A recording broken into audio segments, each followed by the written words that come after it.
জয় শ্রীকৃষ্ণ। নমস্কার বন্ধুরা, জ্যোতিষ বিচার বাংলা ইউটিউব চ্যানেলে জানাই আপনাদের সুস্বাগতম।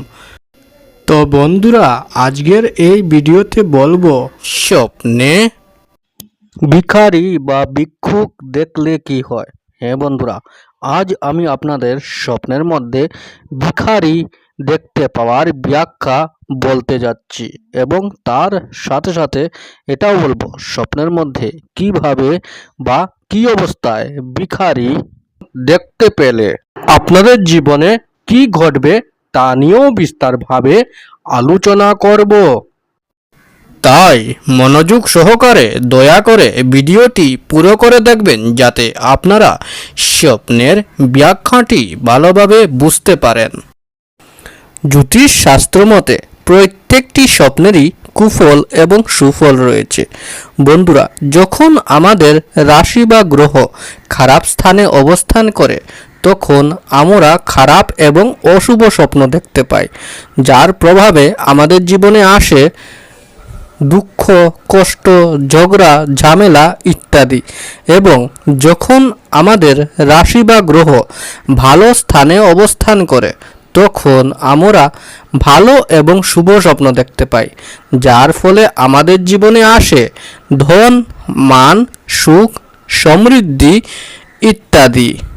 স্বপ্ন আমাদের ঘুমানোর পর তার দুনিয়াতে নিয়ে যায়, তখন আমরা স্বপ্নের মধ্যে অনেক জিনিস দেখতে পাই। স্বপ্নশাস্ত্র মতে ভোর 3টা থেকে 5টার ভিতরে ব্রহ্ম মুহূর্তের সময় থাকে, তখন আমরা কোনো স্বপ্ন দেখতে পাই, তখন সেই স্বপ্নগুলি সাধারণত ফলে যায় বা সত্য হয়ে যায় এবং স্বপ্নশাস্ত্রে তার অনেক প্রমাণ রয়েছে। বন্ধুরা, স্বপ্নশাস্ত্র মতে প্রত্যেকটি স্বপ্নেরই কুফল এবং সুফল রয়েছে। তদ্রূপ ভিখারি দেখতে পাওয়ারও কিছু শুভ এবং অশুভ লক্ষণ রয়েছে। বন্ধুরা, আজ আমি আপনাদের স্বপ্নের মধ্যে ভিখারি দেখতে পাওয়ার ব্যাখ্যা বলতে যাচ্ছি।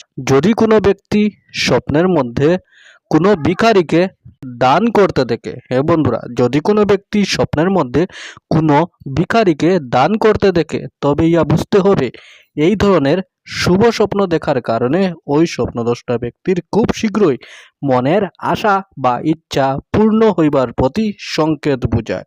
হ্যাঁ বন্ধুরা, এই ধরনের শুভ স্বপ্নের প্রভাবে ওই স্বপ্নদ্রষ্টা ব্যক্তির মনের আশা বা ইচ্ছা খুব শীঘ্রই পূর্ণ হবে। বা যদি কারোর মনে কোনো প্রশ্ন থেকে থাকে তবে আমাদের কমেন্ট করে নিশ্চয় জানাবেন এবং যাওয়ার আগে ভিডিওটি আপনার বন্ধুবান্ধবদের সাথে শেয়ার করবেন, যাতে তারাও এই স্বপ্নের ভিডিওটি দেখে উপকৃত হতে পারে। বন্ধুরা, যদি আপনাদের এই ভিডিওটি ভালো লেগে থাকে তবে আপনার জ্যোতিষ বিচার বাংলা ইউটিউব চ্যানেলটিকে লাইক, শেয়ার, সাবস্ক্রাইব অবশ্যই করবেন।